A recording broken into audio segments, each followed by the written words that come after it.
Valencia Trixie. Nah, tadi saya habis belanja nih di toko sebelah. Belanja cemilan buat nonton drama Korea. Gak sabar mau nonton. Tadi dulu. Saya mau cerita dulu nih. Tadi pas lagi di kasir ya. Lupa udah jajan banyak. Ternyata nggak bawa kantong. Karena nih sahabat RTV, sekarang hampir di semua toko itu udah nggak ada kantong plastik. Jadi karena tadi udah jajan banyak dan nggak bawa kantong, mau nggak mau beli deh. Lumayan bagus kok. Ngomong-ngomong soal nggak boleh pakai kantong plastik lagi, udah dari tahun lalu aturannya. Tapi baru dipraktekinnya awal Juli kemarin. Ya udah nggak apa-apa, yang penting udah dipraktekin ya. Di Peraturan Gubernur Nomor 142 Tahun 2019 soal wajib menggunakan kantong ramah lingkungan di toko swalayan, pusat perbelanjaan, dan juga pasar. Nah, udah mesti bawa sendiri ya, udah ada pergubnya soalnya. Oke, tenang. Semuanya tenang, everybody calm down. Jadi, kenapa deh sahabat RTV? Aturan no kantong plastik ini dibuat, ya bukan hanya coba-coba, tapi kan ada masalahnya. Tahu masalahnya apa? Yaitu sampah.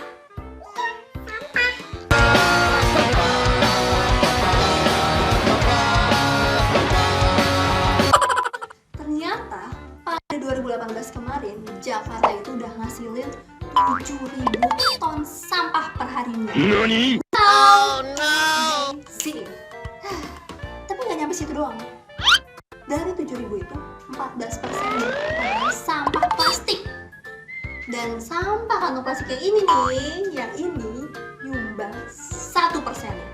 Mohon maaf, 1%-nya nggak dikit, brother sister. Saya kasih tahu ya, 1%-nya itu ada 980 sampai 1.100 ton per harinya. Panas.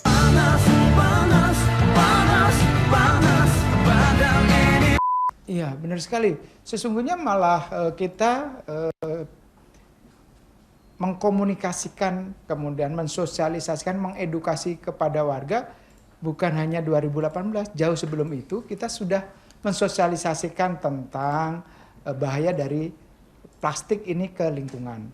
Ya, kita tahu ada riset internasional mengatakan bahwa Indonesia ini penyumbang nomor 2 terbesar sampah plastik di lautan, 1,3 juta ton per tahun. Nah, ini suatu reputasi yang kurang baik buat Indonesia, termasuk Jakarta. Nah, sesungguhnya edukasinya berlangsung sudah lama, bukan dari 2018. Dan bahkan oleh karenanya ketika kebijakan Peraturan Gubernur 142/2019 ini ditandatanganin pada tanggal 31 Desember, itu kita dengan sadar memberikan ruang untuk tambahan waktu mensosialisasikan ini. Jadi kenapa baru tanggal 1 Juli 2020 efektif berlaku? Sesungguhnya karena kami menyadari bahwa ini merupakan kerja besar bersama, merubah perilaku, merubah kebiasaan kita dalam berbelanja tadinya menggunakan kantong kresek, kemudian akan kita ubah menggunakan kantong belanja ramah lingkungan yang bisa diguna ulang. Tapi itu baru kata Pemprov. Yang namanya kebijakan pastinya ada pro, ada kontra, ya kan? Biar serp-serp gimana gitu, ya kan? Nah, kalau gitu dengerin aja deh kata Walhi berikut ini.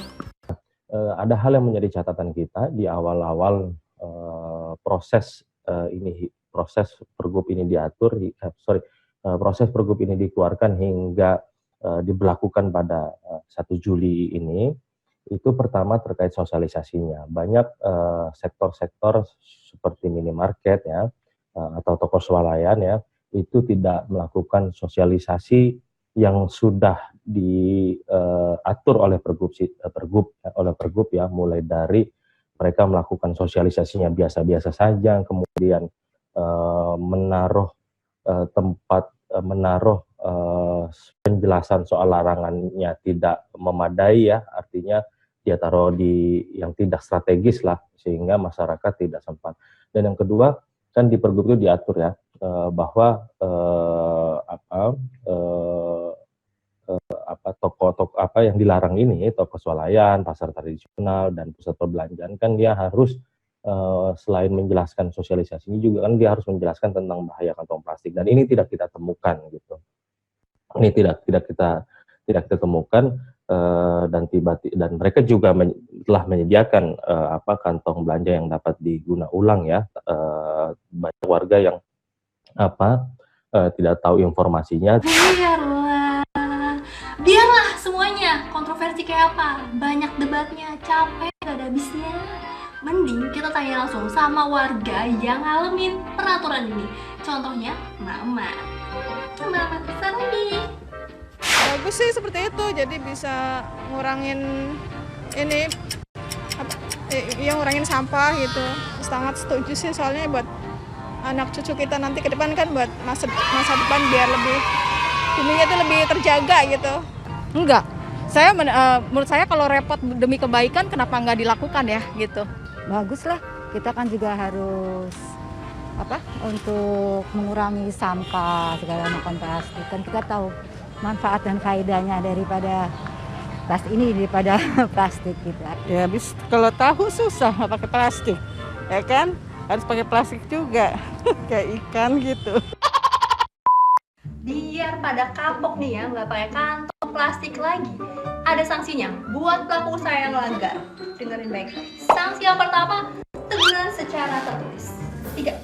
Selama 14 kali 24 jam, 7 kali 24 jam, dan 3 kali 24 jam. Masih bandel juga.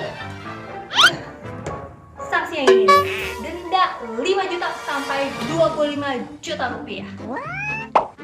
Masih bandel juga. Teguran gak mempan, denda nggak mau dibayar, ya udah, izin usahanya dibekukan. Oh no. Halo, udah dibekukan aja, masih gak kapok juga. Ya udah, senjata pamungkas terakhir, izin usaha dicabut. Cabut, gini dong, tegas. Memang sih, sampai sekarang belum ada laporan soal sanksi, tapi sejauh mata memandang. 2 hours later. Bukan ke situ. Maksudnya, sejauh pengamatan di lapangan, kayaknya masyarakat itu terima-terima aja tuh aturan yang satu ini. Jadi, pemerintah setuju, masyarakat setuju, semua setuju, sah. Alhamdulillah. Nah, kalau lingkungannya sehat, jiwa raga jadi kuat. Saya Valencia Triksi, bye. Ciao Bella, ciao Bella, ciao Bella, ciao ciao ciao. Kalau tinggal kantong plastik.